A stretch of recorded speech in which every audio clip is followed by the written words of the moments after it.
Ya no hay tiempo. El mundo se dio cuenta de que tenía que fijar una agenda de trabajo. Conjunta. Urgente. La Agenda para el Desarrollo Sostenible de ONU definió metas. Eliminar la pobreza, el hambre, frenar el cambio climático, redistribuir la riqueza. 17 objetivos. El tiempo para cumplirlos es ahora. ¿Cuál debería ser la agenda del Congreso para lograrlos? Congreso 2030. Capítulo 8. Trabajo decente, crecimiento económico inclusivo y sostenible. La Organización Internacional del Trabajo ya nos había advertido que de no modificar nada, para el año 2022, 207 millones de personas estarían desocupadas. Si bien antes del COVID-19 el mundo laboral era desigual, la pandemia incrementó esta realidad especialmente en sectores de la economía informal, doméstica y en trabajadores y trabajadoras migrantes. En Argentina, según datos del INDEC al primer trimestre de 2023, la tasa de desocupación es del 6,9% y el empleo no registrado comprende un 36,7%. Del mismo modo, una gran parte de las personas empleadas no cubren la canasta básica. Hoy vamos a hablar con Juan Manuel Ottaviano sobre los desafíos actuales que tiene la Argentina en materia de trabajo y empleo. Juan Manuel Ottaviano es abogado especialista en Derecho del Trabajo y de la Seguridad Social. Se desempeñó como asesor del Ministerio de Trabajo de la Nación y es investigador de la organización Fundar y del Centro de Capacitación y Estudios sobre Trabajo y Desarrollo de la Universidad Nacional de San Martín.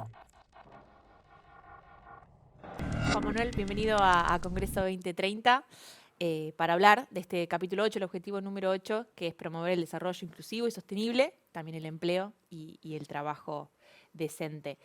Me gustaría comenzar preguntándote acerca de la diferencia entre trabajo y empleo y qué es para vos el trabajo decente. A ver, estuvo mucho en debate, ¿no? En estos meses en la Argentina, esta diferencia entre empleo y trabajo.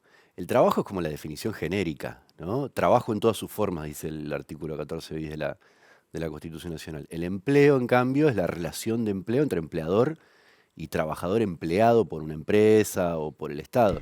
Y esta es una diferencia sustancial porque el empleo está protegido, aunque haya mucha informalidad, pero las otras formas de trabajo, cuentapropismo, economía social, etcétera, no están tan protegidas. Por lo tanto, volver a leer a la Constitución y ver que la protección del trabajo es en todas sus formas, me parece algo que hay que reafirmar. Y el trabajo decente en estos términos es el trabajo que cumple con estándares de calidad, con protección contra el despido arbitrario, acceso a la seguridad social, protección de la salud, empleo de calidad también, ¿no? Esta es la definición. ¿Y de qué manera el trabajo decente impacta en el desarrollo inclusivo? A ver, es como una especie de doble impacto, ¿no? El desarrollo y el crecimiento económico naturalmente implica una expansión del mercado de trabajo y por lo tanto permite mejores calidades de empleo y también una mejor calidad del empleo, la negociación colectiva, la ampliación de la seguridad social, hace prácticamente a la democracia y por lo tanto también al desarrollo, ¿no? Es como una suerte de cumplimiento de objetivos de doble vía, ¿no? ¿Cuáles son las cifras en nuestro país actualmente con respecto al empleo registrado, no registrado? A ver, en los últimos años hubo una recuperación después de dos crisis, ¿no? Una crisis económica muy fuerte y una crisis del empleo hacia el año 2018, 2019 y después la pandemia, ¿no? Y experimentamos una recuperación importante, pero en estos términos de recuperación no podemos decir que haya una vuelta a los indicadores del año 2011, 2012, donde prácticamente había pleno empleo en la Argentina. Esa recuperación hoy nos deja en 7% de desocupación, que es por abajo de los dos dígitos, es un indicador importante, pero sin embargo el patrón de recuperación del cuentapropismo y del empleo informal es mayor al patrón de recuperación del empleo formal. Y esto todavía es problemático y por eso hablamos de recuperación más que de crecimiento, ¿no? Y cómo, lo mencionaste antes, ¿cómo influyó la pandemia? A ver, la pandemia trajo problemáticas, la principal es que fue un periodo de emergencia, implicó la suspensión de prestaciones laborales. Por suerte, el diálogo social permitió que las reducciones salariales no fueran tan altas como producto de la interrupción de muchas prestaciones, de muchas actividades, y después la incorporación de tecnología, ¿no? Parece ser que se aceleraron determinados procesos que se venían dando en la tecnología digital, en el encuentro a través del teletrabajo, la economía de plataformas, etcétera. Esto obviamente implica transformaciones profundas en el mundo del trabajo. Todavía está por verse si esas transformaciones van a quedar después de la pandemia, ¿no? O cómo las vamos a administrar, cómo vamos a administrar esa transición.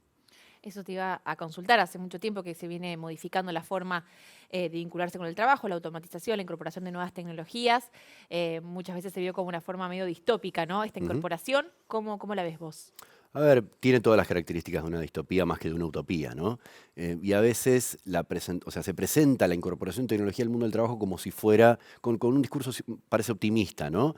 De que la tecnología va a resolver todos los problemas de las relaciones sociales y también del trabajo. Y también hay una postura mucho más problemática, que supone que la incorporación de tecnología implica la eliminación de puestos de trabajo. Y la verdad es que no se verifica ni la visión más optimista ni la visión más pesimista. Me parece que para administrar esa transición de la incorporación de tecnología, sobre todo digital o también robótica, al mundo del trabajo, hay que reasociar la productividad tecnológica a la productividad humana.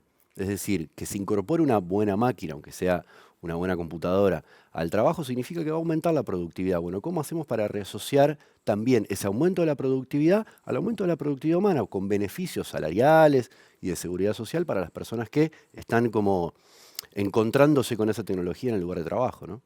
¿Y cómo ves el crecimiento exponencial de las economías de plataformas? A ver, la economía de plataformas es parecido a este planteo, ¿no? Digo, hay una visión, yo diría, previa al 2016, que vino sobre todo de afuera, con el planteo de compañías como Uber, con este planteo de ser tu propio jefe. Es un planteo que elimina el conflicto capital y trabajo, ¿no? Parece ser que en la economía de plataformas todos nos relacionáramos en condiciones de paridad, como si no hubiera desigualdades. Exacto. Y lo que se verificó es que la economía de plataforma más bien es una economía muy desigual, con trabajos muy precarios, pero con creación de trabajo. Esto destronaría algunas de estas ideas que suponían que la incorporación de tecnología implicaba menos trabajo. Exacto. El problema es qué tipo de trabajo se genera y en qué condiciones. Es un problema más político, más regulatorio. Hay expansión de mercados, hay expansión de trabajo, pero las características de esos trabajos es la precariedad, la inestabilidad. Ahí tiene que aparecer el Estado para regular. También en la medida que se pueda administrar esa transición adecuadamente, vamos a ir a un objetivo de empleo decente o, muy por el contrario, hacia condiciones de mayor precariedad en el trabajo, ¿no? Claro, ¿de qué manera debería el Estado regular, no? Porque siguiendo la premisa de este tipo de trabajos que permiten más flexibilidad, y es verdad, Ujú. eso no significa la flexibilización laboral, ¿no? No precarizar al trabajador o a la trabajadora. ¿De qué manera se podría incorporar a la luz, no sé, de la ley de contrato de trabajo, por A ejemplo? ver, hay un debate sobre la clasificación del trabajo en plataforma, ¿no? Es decir, si es trabajo autónomo o si es trabajo asalariado. Yo pienso que después de varios fallos a nivel global, incluso regulaciones en Europa y también en Chile recientemente, el trabajo en plataformas debe ser clasificado como un trabajo asalariado. Pero eso no significa que no se deba innovar en nuevas regulaciones por las características de la organización algorítmica del trabajo. Y eso es una novedad. Por ejemplo, le podría permitir a las personas que trabajan en plataformas rechazar pedidos y Bien. que eso sea regulado, o rechazar viajes, o elegir de determinada manera, con determinadas reglas, con cierta previsibilidad, los horarios en los cuales pueden trabajar. Y eso naturalmente podría ser incorporado en la legislación laboral sin por eso barrer con los derechos previstos, por ejemplo, en la Argentina, la ley de contrato de trabajo, ¿no? ¿Y qué sucede con la sindicalización de estos trabajadores?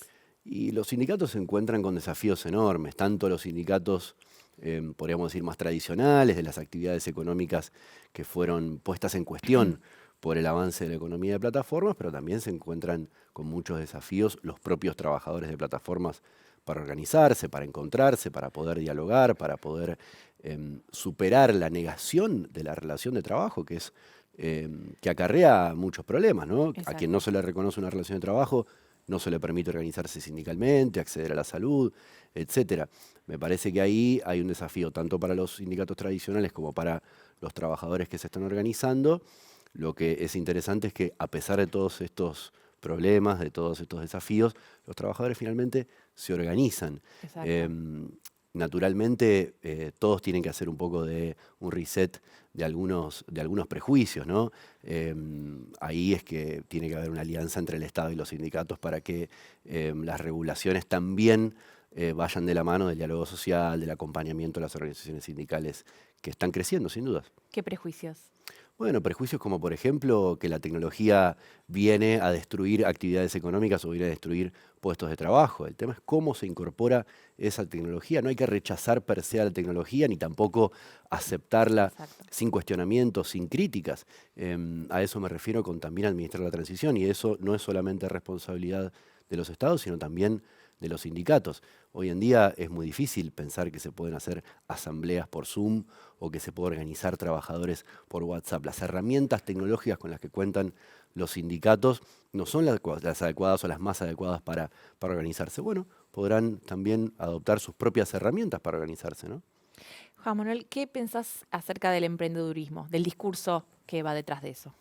A ver, primero que hay un gran crecimiento del cuentapropismo en los últimos años en Argentina, de eso no hay dudas, y me parece adecuado que se promueva el emprender, ¿no? Pero más como acción. Ahora, en el discurso emprendedorista hay una promesa de un futuro de millonarios, de ricos y de personas libres que no se verifica en la realidad. Quizás esa expectativa encuentra escucha porque los trabajos asalariados tienen salarios bajos, entonces a veces es mejor tener un trabajo por cuenta propia que tener un empleo con baja calificación y bajos ingresos.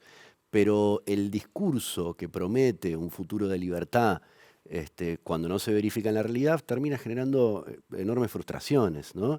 Me parece que queda en nosotros reflexionar sobre una demanda legítima de las personas que trabajan, que es la de gestionar su propio tiempo, ¿no? Y me parece que eso se puede hacer en un contexto de derechos, también innovando en regulaciones. No hay por qué aceptar que el futuro del trabajo, inclusive el emprendedorismo, el cuentapropismo, es un futuro sin derechos, ¿no? Me parece que es un punto en el que no hay que ceder. Claro, como que hay un gran desafío a la hora. Argentina tiene una larga historia de reivindicaciones sindicales y laborales, y cuando uno piensa en la palabra flexibilización, que le hemos mencionado, tiene una connotación negativa, pero ¿ves posible pensar nuevas legislaciones para poder proteger a los trabajadores y las trabajadoras a la par de poder concederles quizás esta libertad de tiempo, ser sus propios jefes, como también lo dice el discurso? Sí, como cumplir con la promesa, ¿no? Bueno, Sí. nos prometieron que vamos a ser nuestros propios jefes. Algo de eso quizás pueda ser verosímil, ¿no? Gestionar el propio tiempo me parece que es una oportunidad. Creo que esta como caracterización de la idea de flexibilidad es correcta, ¿no? En general, la flexibilización laboral vino de la mano del aumento del poder de dirección de los empleadores, de las empresas, para manejar los tiempos de las personas que trabajan, ¿no? Cambiar el salario, el trabajo por equipos, la polivalencia, diferentes formas de la flexibilización o la flexibilización del despido, etcétera. Me parece que está bien tener muchos reparos, sobre todo respecto de cuando se habla de este concepto, ¿no? Para la negociación colectiva o cambiar Exacto. los convenios colectivos. Ahora, creo que se le pueden oponer otros conceptos, que sean una flexibilización, pero en poder de las personas trabajadoras, que es esto de la aspiración de la soberanía del tiempo de trabajo, ¿no? Que las personas trabajadoras puedan decidir con algún margen, ¿no? Con algún margen relativo de libertad, cuándo trabajar, y que la productividad no dependa solo del valor que le imponen las empresas al trabajo realizado, sino que ese valor también se lo puedan poner las personas trabajadoras. Y otro de los debates que está circulando también tiene que ver en el mundo con la semana laboral más acotada. ¿Cómo la ves? ¿Cómo afectaría o no a la productividad? A ver, está probado que reducir la jornada de trabajo al menos no reduce la productividad. Está en debate si la aumenta, si la mejora. Ahora, también sería lógico pensar que un ámbito laboral de mayor bienestar, de mayor libertad, con más soberanía del tiempo de trabajo, implica trabajar mejor, y trabajar mejor posiblemente puede implicar aumentar la productividad en las empresas. Me parece que el tema de la reducción de la jornada laboral es un tema a discutir, a probar, a explorar, porque lo que es seguro es que tenemos un diagnóstico común sobre el mercado de trabajo, que es que hay muchas personas que no trabajan y hay muchas personas que trabajan mucho, muchas horas. Entonces ahí hay un problema de distribución Bien. horaria o del tiempo de la fuerza de trabajo. ¿Cómo se puede redistribuir esa fuerza de trabajo? Una de las opciones es intentar la reducción de la jornada de trabajo se puede hacer escalonadamente, se puede hacer por sectores, en parques industriales, en algunas empresas. Me parece que hay que explorarlo. Y Juan Manuel, ¿qué rol tiene la economía popular, las economías populares a la hora de pensar el trabajo? Me parece que hay un aumento de reconocimiento de que existen otras formas de trabajo, ¿no? Que parte de esas formas de trabajo son la economía social o la economía popular, la economía solidaria, como se le quiera llamar. Em, También creo que es interesante poder definir qué sucede al interior Bien. de esos mundos de trabajo. No todo es lo mismo. Dentro de la economía popular puede haber cuentapropismo, puede haber economía familiar, puede haber economía social, puede haber microemprendedores y posiblemente mientras se trabaja para desfragmentar el mercado de trabajo o el trabajo en la Argentina, sería razonable atender mejor en materia de ingresos, pero también en materia de derechos, a aquellos que trabajan por cuenta propia. ¿Por qué, por ejemplo, las personas que trabajan por cuenta propia, quien es dueño de un flete, no tiene condiciones para negociar colectivamente sus condiciones de trabajo o el precio del servicio que presta con quien es el único comprador o el único distribuidor de los productos o el servicio que realiza? Ahí no hay negociación colectiva. Y en la Argentina tenemos reglas para la negociación colectiva que se aplican para el mundo del trabajo asalariado. Bueno, tranquilamente podríamos utilizar esas instituciones también para que puedan negociar por mejores condiciones y también por ingreso, quienes hoy trabajan por cuenta propia o son autónomos. Y me parece que eso tiene que ser atendido en varios sentidos. En materia de ingresos, también en materia de derechos y también en materia de institucionalizar el diálogo social ahí donde no hay instituciones, donde no se está organizando a las personas, ¿no? Y que representa un número muy grande dentro de la economía y del trabajo. Cada vez mayor porque está creciendo la informalidad, está creciendo el cuentapropismo, crece también la economía familiar porque las personas encuentran la manera de producir que pueden en contextos sobre todo de crisis económica o en periodos de retracción del mercado de trabajo más formal. Acá también tiene que haber una línea de formalización empresaria, de formalización económica, no solo tender a la formalización del trabajo, sino que eso esté acompañado por un proceso de formalización de las empresas. Si no se pagan impuestos, difícilmente entonces las empresas tengan condiciones para pagar los impuestos o lo que se llaman los impuestos del trabajo, ¿no? Que en verdad son cargas sociales, contribuciones, que son las que pagan las jubilaciones, que son las que pagan la asignación universal por hijo, que son las que pagan los ingresos de quienes no tienen también trabajo formal. Y Juan Manuel, ¿qué pasa con el trabajo migrante? Me parece que, a ver, yo soy de la postura de que tienen que circular las personas libremente, ¿no? En el mundo del trabajo. No es razonable que los capitales circulen libremente, que las mercaderías circulen libremente, ni hablar de los flujos financieros que han circulado demasiado libremente en el mundo y en la Argentina en los últimos años y que las personas trabajadoras no puedan circular libremente. La Argentina recibe trabajadores y trabajadoras de toda la región, pero también hay argentinos y argentinas que emigran para trabajar en otros lugares. Me parece que ese es un principio democrático y de derechos humanos en el que hay que avanzar. Están las reglas también del Mercosur y muchas veces los trabajadores migrantes son los que más sufren la precarización Exacto. laboral. En el caso del trabajo en plataformas, por ejemplo, como son trabajos de fácil entrada, aunque también de fácil salida, los trabajadores migrantes constituyen la gran mayoría de los trabajadores de plataformas y muchas veces sus trayectorias laborales se ven interrumpidas porque después de trabajar en las plataformas no tienen oportunidad de trabajar o de entrar a un trabajo más estable, más formal o con mejores ingresos. En muchos casos esa trayectoria laboral se ve interrumpida porque se tienen que volver a su país, porque tienen problemas de papeles o porque no pueden lograr estabilidad habitacional en la ciudad en la que eligieron, en la que eligieron vivir. Y esto está en la Constitución argentina, ¿no? La Constitución argentina empieza por decir que la Argentina que tiene que ser un lugar donde se reciba a todas las personas del mundo que quieran habitar el suelo argentino y que quieran trabajar también en el suelo argentino, ¿no? Claro, en contraposición de ese discurso, ¿no? que estalla contra los trabajadores y trabajadoras migrantes, con esta idea de la quita de empleo nacional, la quita de, digamos, muchas veces se encuentran con esos discursos. Al Sí, contrario, porque hacen al crecimiento de la economía. hay discursos xenófobos crecientes y muchas veces apelan a esta idea de que las personas compiten según su nacionalidad por el trabajo, ¿no? Exacto. Y las personas compiten por el trabajo, pero porque son personas, según cómo se forman, según dónde viven, quién las recomienda para un trabajo, depende de múltiples factores. Y en muchas ocasiones las personas migrantes, sobre todo las mujeres migrantes, son las más castigadas por el mercado de trabajo. No le roban el trabajo a nadie. Me parece que cumplir en este sentido también con la libre circulación de personas para el trabajo se contrapone a ideas que lo que preferirían son mercados cerrados, ¿no?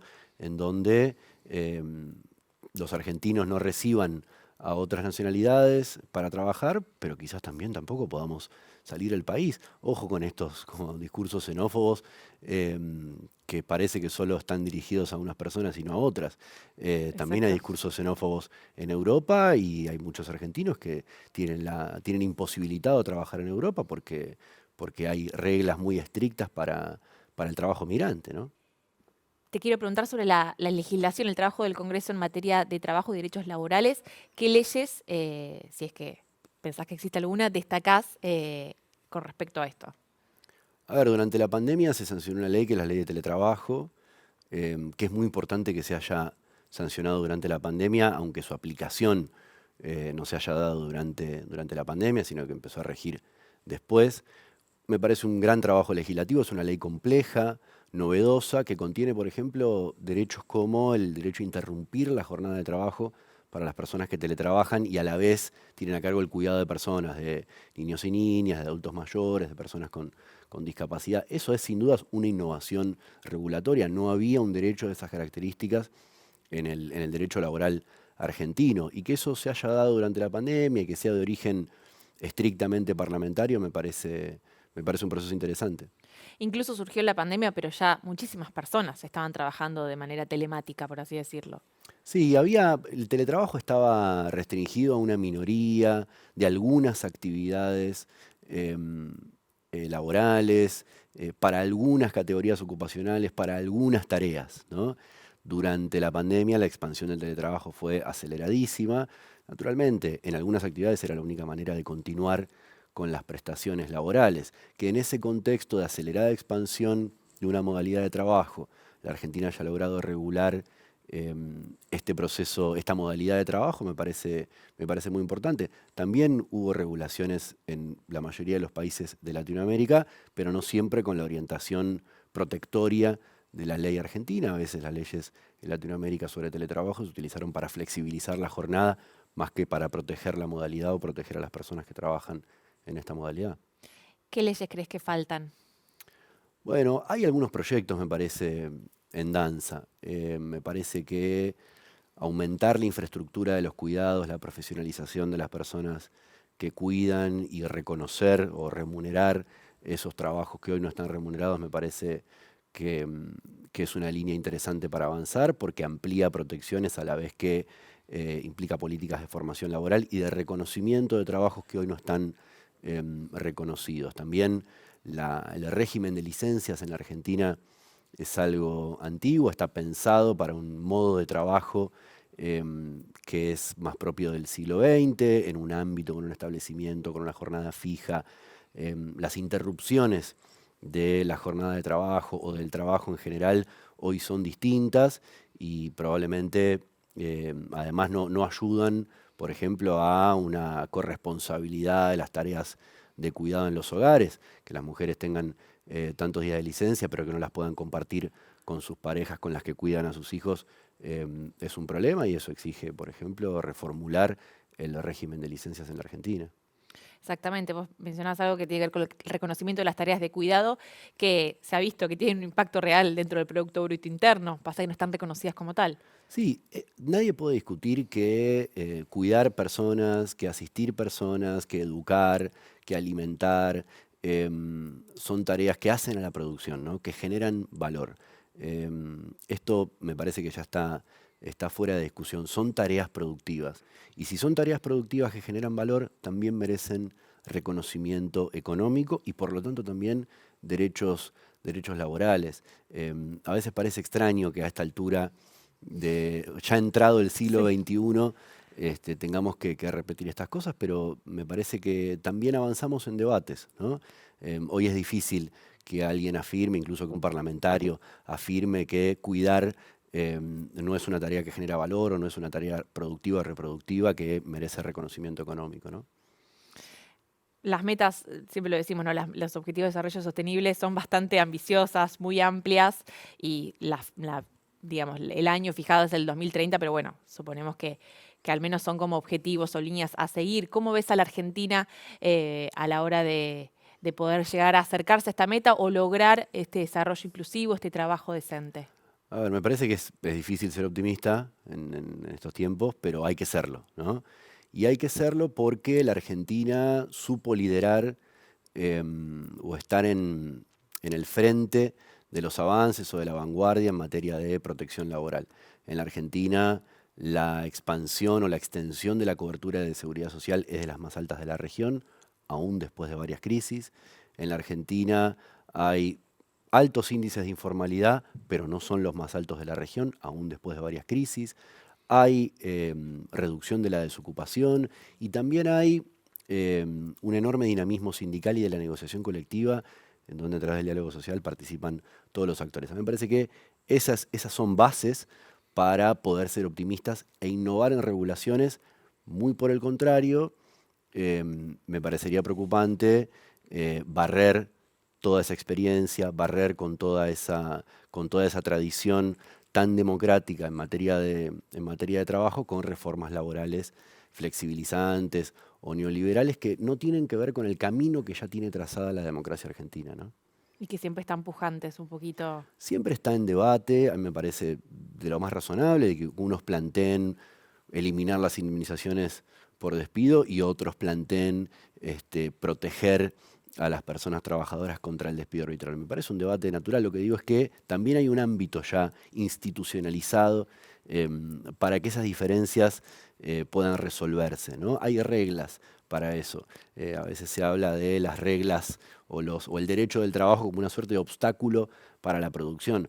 En un país al que le cuesta crecer sostenidamente hace 10 años, echarle la culpa a las regulaciones laborales, que son las mismas que hubo en otros periodos de la historia argentina en las que el trabajo se expandió, hubo crecimiento económico, ese crecimiento económico fue con inclusión, es un engaño, ¿no? Y me parece que están dadas las condiciones para ser optimista, las condiciones para el diálogo social, para la negociación colectiva y para el aumento de derechos. Esto no significa no innovar en regulaciones, también se puede innovar, pero esa innovación no tiene por qué barrer con lo que ya está construido y bien construido. Muchísimas gracias. A vos.